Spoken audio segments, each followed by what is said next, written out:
হাই friend, আজি আৰু গৈছিলোঁ বাহিৰা চাৰিআলি বিশেষ এটা কামৰ কাৰণে। আৰু কামটো হৈ যোৱাৰ পিছত আমি গ'লোঁ দোকান এখনলৈ, কাৰণ কেকৰ কিবা কিবি বস্তু মোৰ বজাৰ কৰিবলগীয়া আছিলে। আৰু সেইখিনি মই কেকৰ দোকানৰ পৰা লৈ গোটেইখিনি বজাৰখিনি কৰি লৈ আৰু ৰোৱা নাই, আমি আহি গ'লোঁ। আহি যোৱাৰ পিছতে গেট বন্ধ হ'ল গাইছে, আৰু তাতে ৰ'বলগীয়া হোৱাত আমি ধুনীয়াকৈ ভিউটো চাই ল'লোঁ। আৰু ইমান ধুনীয়া ভিউ আছিলে। আমি মাজে মাজে ইয়াতে ভিডিঅ' বনাওঁ, আপোনালোকে চাগে দেখা পাইছে। আৰু ইমান ধুনীয়া জিপচি ফুলি আছে, জিপচি নে কি নাজানো গাইছে, এইবিলাক জিপচি নহয়, জংলী, কিন্তু জিপচি নিচিনা দেখি। আৰু এইফালে পূৰা বিলাহী নিচিনা ৰঙা ৰঙা চেৰি নিচিনা লাগি আছে, দেখিছেনে? আৰু এইবিলাক চোৱাৰ পিছতে ফাইনেলি আমি ঘৰলৈ আহি গ'লোঁ। আৰু আজিতো ভিডিঅ' দিয়া নহ'ল। নেক্সট ডে ৰাতিপুৱা উঠিলোঁ, আৰু ৰাতিপুৱাৰ পৰা একদম বৰষুণে আকৌ ধৰিছে।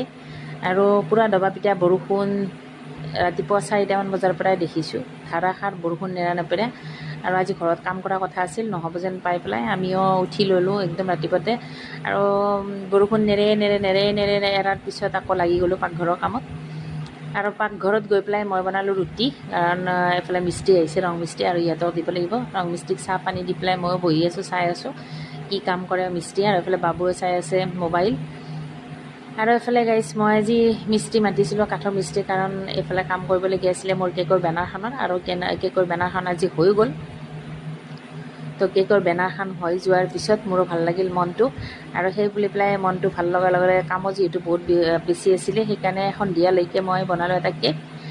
আৰু কেকটো চাওক গাইছ, বনাই আছোঁ একদম চিম্পুলকৈ কেকটো বনাইছোঁ, কেনে লাগিছে জনাব। আৰু কেকটো ঘৰতে যিহেতু খাম, সেইকাৰণে বেছি ডেক'ৰেশ্যন কৰা নাই, আৰু ধুনীয়াকৈ বনাই ল'লোঁ কেকটো। আৰু একদম কম সময়ৰ ভিতৰতে বনাবলগীয়া হৈছে, যিহেতু লাগিব মোক অহাকালিলৈ।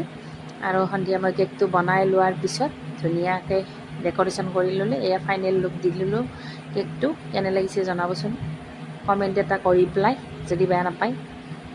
আৰু এইফালে সন্ধিয়ালৈকে গোটেইবিলাক সৰু সৰু কণমানি কেইটামান লগত লৈ পেলাই মই চেলিব্ৰেশ্যন কৰিম বুলি ভাবি ইহঁতক মাতি দিলোঁ। আৰু ইহঁতে একদম ফূৰ্তিতে গাইছ কি ক'ব, একদম কাটো কৰি আছে কেকটো। আৰু ইহঁতকে কটাৰ দায়িত্বটো দিছোঁ, আজি আমি নাকাটো। আৰু ইহঁতে ধুনীয়াকৈ গোটেইবিলাকে মিলি পেলাই কেকটো কটাত ব্যস্ত পূৰা। আৰু ইহঁতে পূৰা ফূৰ্তি পাইছে, আৰু গোটেইবিলাকৰে যেন বাৰ্থডে কেক মানে কাটি পেলাই চেলিব্ৰেশ্যন কৰিছে, এনেকুৱা হাঁহি ফূৰ্তিয়ে। আৰু কণমানিকেইটাৰ লগতে আমিও এইফালে আছোঁ, ডাঙৰকেইটা ৰৈ খাবৰ কাৰণে। আৰু ধুনীয়াকৈ একদম ফূৰ্তি কৰি পেলাই গোটেইবিলাকে আমি খালোঁ কেকটো। আৰু বঢ়িয়াকৈ মোৰ বেনাৰ বনোৱা চেলিব্ৰেশ্যনটো কৰিলোঁ। তো চাওক ইমান ধুনীয়াকৈ ইহঁতে ফূৰ্তি দেখা পাই মোৰো বহুত বহুত ভাল লাগিল। আৰু আজি ভিডিঅ'টোৰ পৰা ল'লোঁ টাটা, বাই বাই। নেক্সট ভিডিঅ'ত আকৌ লগ পাম।